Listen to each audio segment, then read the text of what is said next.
Naniniwala tayo doon sa kasabihan na habang may buhay, may Pag-asa.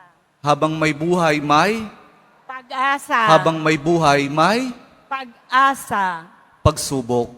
Dahil tayo katiwala ng Diyos, binibigyan din niya tayo ng iba't ibang klase ng pagsubok.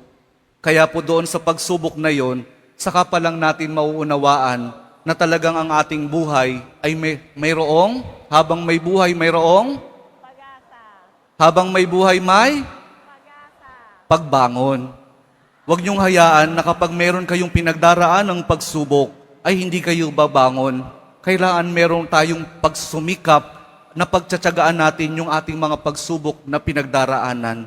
At kapag merong pagsubok at merong pagbangon, saka pa lang natin mauunawaan na talagang ang ating buhay, na habang may buhay, may Pag-asa.